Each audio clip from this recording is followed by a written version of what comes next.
네, 오전 질의 시간에 삼성 이건희 일가의 명의신탁 주식의 증여유죄 관련한 질의를 드렸습니다. 이 질의가 단순히 어떤 개별 징세 사안이 아니라 무려 추징 규모가 2,500억 원에 이르는 굉장히 큰 규모이기 때문에 좀 중요하게 봐야 된다고 생각을 하고요.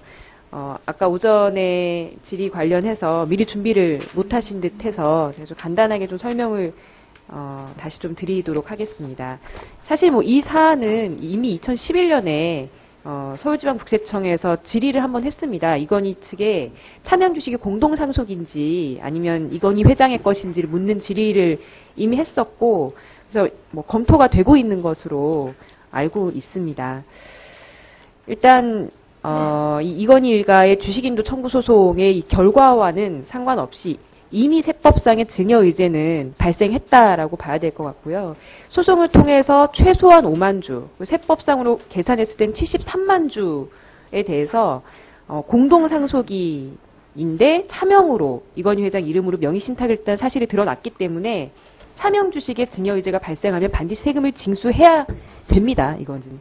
근데 민사적인 판결에서는 공동상속인의 주식임을 인정한다고 하더라도 그 소멸시효가 완성이 됐기 때문에 그래서 주식인도 청구가 기각이 된 거지만 증여유죄에 따라서 아까 말씀드렸듯이 2,500억 원의 증여세 납부해야 되는 명백한 사안인데 판결 결과가 나왔음에도 불구하고 국세청이 손을 놓고 있는 것, 이 지점에 대해서 저는 분명히 좀 짚고 넘어가야 된다고 생각을 하는 겁니다.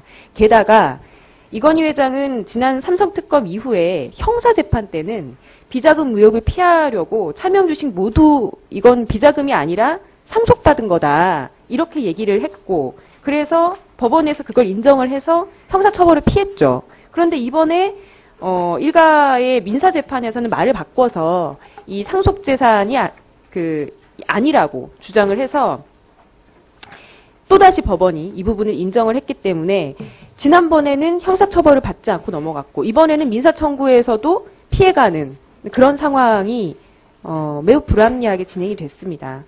그래서 결국은 선대 이병철 회장에게 수조 원의 차명 주식을 상속을 받고도 상속세 소멸시효가 지났다고 핑계를 대고 상속세는 안 냈고 형사처벌도 피했고 민사소송에서도 넘어갈 수 있었고, 이렇게 된다면 이건 굉장히 잘못된 선례를 남기는 거죠. 일반인들은 몇만 원만 세금을 내지 않아도 문제가 되는 건데 이런 재벌들에게는 수조 원의 차명 주식에 대해서 이렇게 넘어갈 수 없는 것 아닌가. 그래서 아까 전에 후보자님께서 하셨던 그 답변, 납세자가 누가 되든지 간에 세법의 원칙에 따라 집행해 나가겠다. 세법을 적용하는 데 있어서 납세자 성격에 따라 차별을 두지 않겠다. 이 말씀이 원론적인 얘기에 불과할 수도 있겠지만 굉장히 중요한 원칙을 말씀하신 거라고 생각하고, 이 개별 사안이 아니라 중요한 선례를 남기는 이 사안의 징세에 대해서 의지를 저는 보여주신 거라고 생각을 합니다. 검토를 분명히 하셔야 되지 않겠습니까?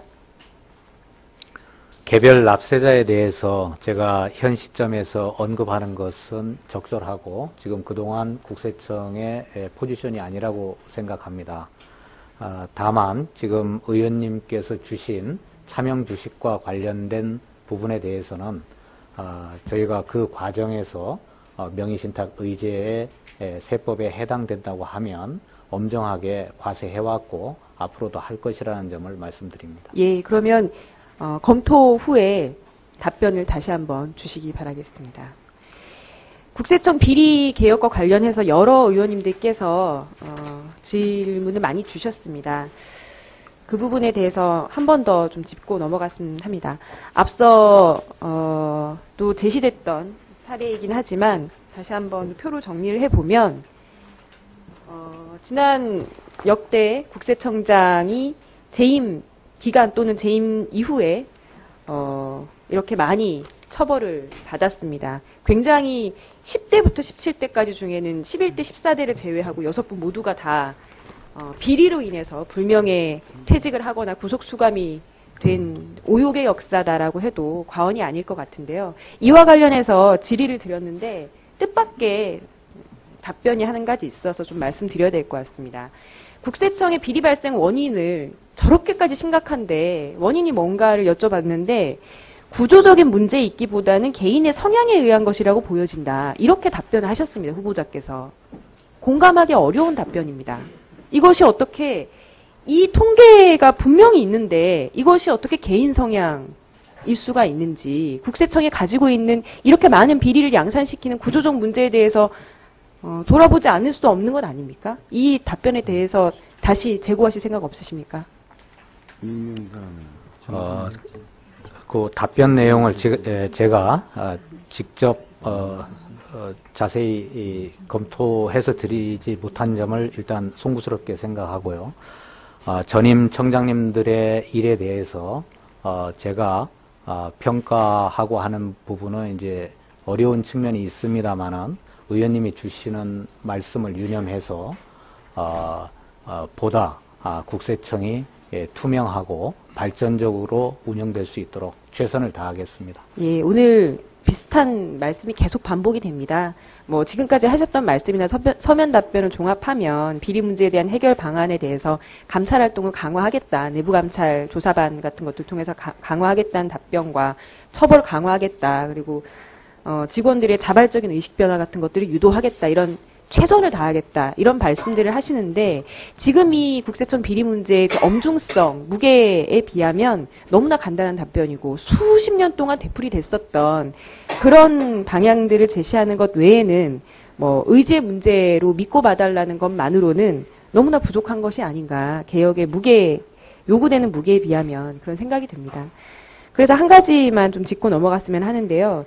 이전에 정구표 청장님의 재임 중에 부주 관련 보고서라고 하는 것, 용역 결과 나왔던 것 알고 계시죠? 제가 예. 서면 질의 이미 드렸기 때문에 그게 무려 용역 금액이 8억이 넘는다는 굉장히 많은 돈을 들여서 국세청의 개혁 과제에 대해서 연구 보고서를 받았는데 그 보고서 결과에 대해서 국세청에서는 뭐 다양한 검토를 하셨을지 모르겠지만 전 그 중에서 외부감독위원회 이 지점에 대해서 좀 말씀드려야 될 것 같습니다.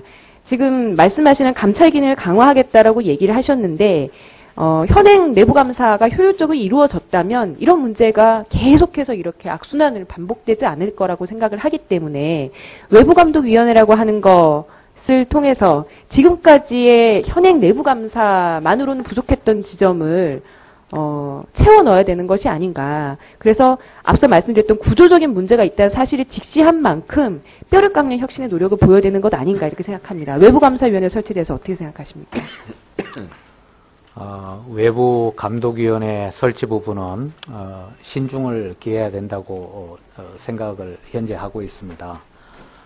현재도 저희가 인사, 예산, 그리고 업무, 또 성과에 대해서 다양한 그 외부 기관으로부터 평가를 받고 있습니다. 그래서 옥상옥인 측면이 있습니다만은 의원님이 지금 국세청의 비리와 관련해서 각별히 가지고 주시는 말씀이기 때문에 제가 앞에서 말씀드린 내용을 지금 우리 간부들과 직원들이 공감할 수 있는 실질적인 변화를 찾도록 노력하겠습니다. 외부감독위원회 관련한 검토위원장을 서면으로 예. 예, 김재원 의원 수고하셨습니다. 다음에 임만 의원님 질의해 주십시오.